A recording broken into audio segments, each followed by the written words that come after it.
personagem provavelmente acabaria morta.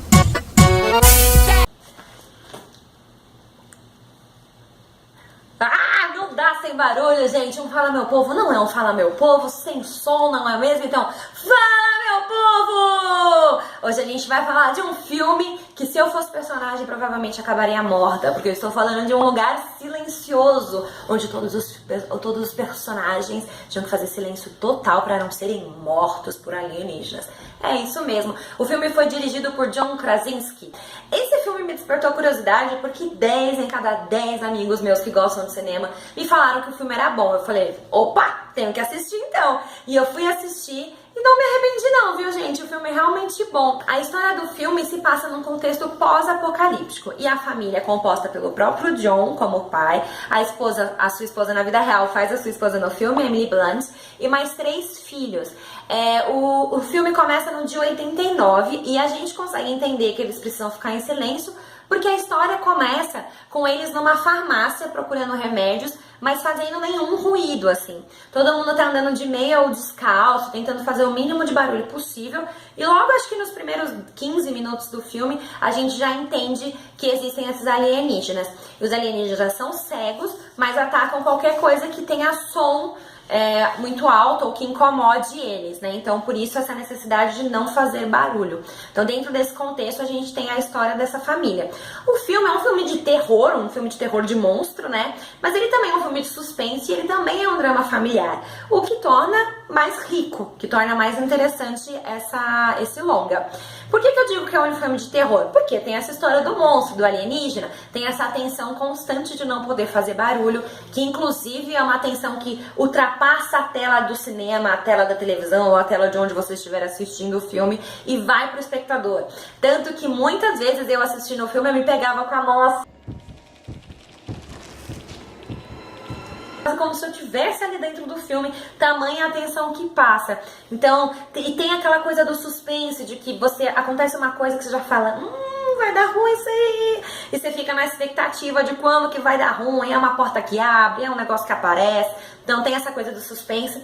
E é um drama familiar, porque imagina você viver nesse contexto de silêncio total e de uma ameaça alienígena a qualquer momento. Então existem tensões familiares muito fortes ali.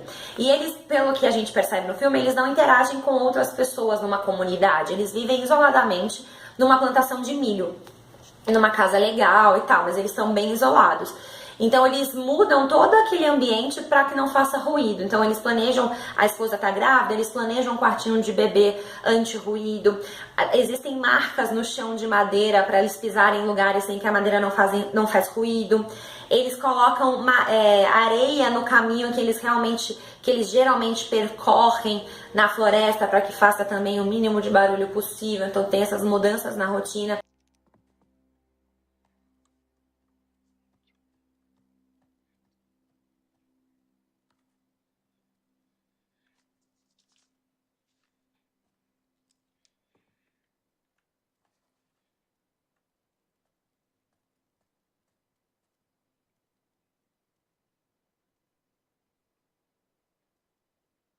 Eles se comunicam em linguagem de sinais, porque a filha mais velha era surda já, né? Então eles já têm essa facilidade de se comunicar, porque eles já sabiam a linguagem de sinais por causa dela. Então acaba que a deficiência dela, de alguma maneira, é necessária, é importante para esse contexto familiar. E cada integrante da família lida de uma maneira diferente com essa problemática. O casal, eles são mostrados principalmente do foco da paternidade e maternidade, dessa relação com os filhos. A mãe, inclusive, questiona num momento, falando, se nós não conseguimos proteger os nossos filhos, quem nós somos? O que isso faz de nós? Essa é a preocupação maior dela. O menino mais novo tem muito medo, ele vive apavorado e as decisões dele são todas tomadas de acordo com o medo que ele sente. A filha mais velha, que é surda, se sente meio fora de lugar, ela se sente um pouco em desacordo com aquela família, ela se sente diminuída porque os pais ficam com medo de deixá-la sozinha ou de deixar que ela vá a determinados lugares por medo dela fazer barulho, porque como ela é surda, ela não teria não saberia tanto se tá fazendo barulho ou não. Então ela briga com o pai, fala que ele tá tratando ela como uma criança, já que ela já não é mais uma criança, aquelas discussões clássicas. E ela, que é, eu acho, o eixo principal do filme, também se sente culpada por conta de uma tragédia que acontece logo no início do filme. Então a relação dela com a família fica mais tensa ainda por causa disso. Ela não só se sente diferente, ela se sente rejeitada, porque ela se sente culpada, então ela acha que todo mundo também a culpa e que por isso não existe amor nessa relação. Mas a gente vai ver no decorrer do filme que ela está enganada. E o filme, ele faz esse intercâmbio de silêncios e barulhos, né? Quando a gente tá falando de silêncio, a gente tá falando de aumentar o volume do barulho também. Porque se você tá num ambiente silencioso, uma caneta que cai é um barulho que incomoda, né? Que é estridente. E na edição de som, eles usam disso muito bem. Então, eles fazem, por exemplo, de um saco de pano rasgando num prego e ter uma tensão maior em você, espectador. Então, é uma maneira bastante inteligente de usar isso. Uma coisa que eu não gostei muito do filme é que eu acho que ele às vezes peca num didatismo exagerado. Então sabe aquela coisa assim, olhe para esse celular, porque esse celular será importante nos próximos minutos do filme? Ele faz isso em 3 momentos cruciais do filme. Só que eu acho que ele faz isso, eu acho que tudo bem fazer isso, porque isso faz parte da narrativa do terror e do suspense. Mas eu acho que ele faz isso de uma maneira exagerada, sabe? São takes muito longos, eu não sei se precisava de tudo isso, me deu um pouco de preguiça. E no roteiro tem algumas situações que você fica assim, meu, faz aquilo, não, agora ela vai fazer isso, e ela não faz. Aí ou então ela faz uma coisa errada e você fala, gente, mas por que a Raíssa fez isso? Eu nunca faria isso. Então, às vezes parece um pouco de furo de roteiro. Eu acho que talvez não seja, porque uma desses momentos que você vai ficar, meu, não acredito que vocês fizeram isso. Lá na frente, no filme, vai existir esse questionamento do próprio personagem, do porquê que a gente não fez tal coisa.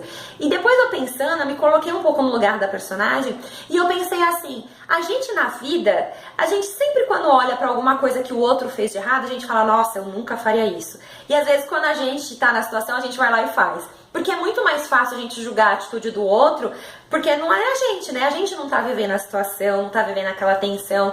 Então eu acho que talvez não sejam furos de roteiro, talvez não sejam furos de roteiro, talvez sejam traços de humanidade que ele quis deixar ali nessa história dessa família. Ainda falando da questão do volume do som e tal, eu acho interessante a necessidade que a gente tem da fala, né? Então existem alguns momentos de muito medo, de muita tensão, que a primeira coisa que você tem como reação instantânea é grito, né? É gritar. É falar, uá! E lá os personagens não podiam gritar. Então é uma coisa muito de...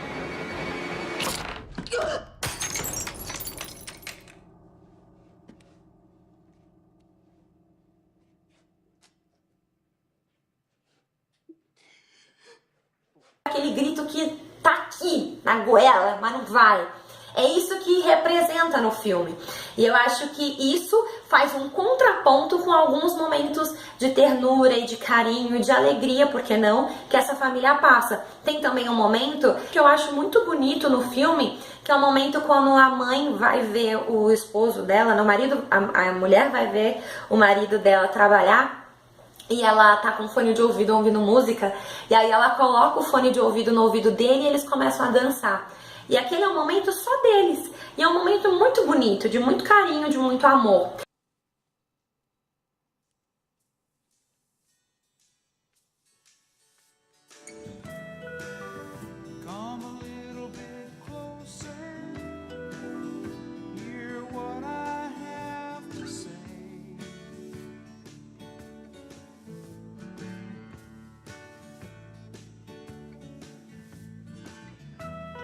E tem alguns momentos desses no filme. É quase como se eles quisessem nos dizer que no caos também há amor, no caos também há beleza.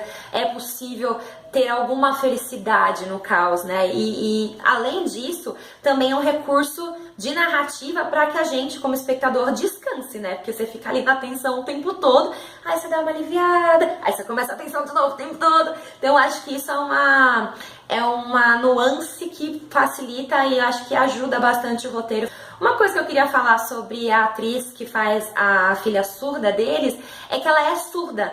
Ela chama Millicent Simmonds, tem 15 anos e ela ficou surda quando bebê, o segundo filme de destaque dela. O outro filme que ela fez se chama Sem Fôlego, foi com a Julianne Moore.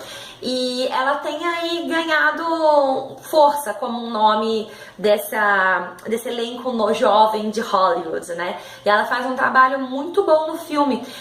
Aliás, eu destaco a atuação dela e a atuação da Emily Blunt no filme, com certeza. São os personagens que acabam cativando mais e que chamam mais a nossa atenção, assim. Então eu acho o filme, olha, muito bacana mesmo, tem chamado a atenção de muita gente. Se você assistiu o filme, por favor, comenta aqui nos nossos comentários o que você achou. Se você ainda não viu, corre pra ver, pra você poder comentar aqui com a gente também.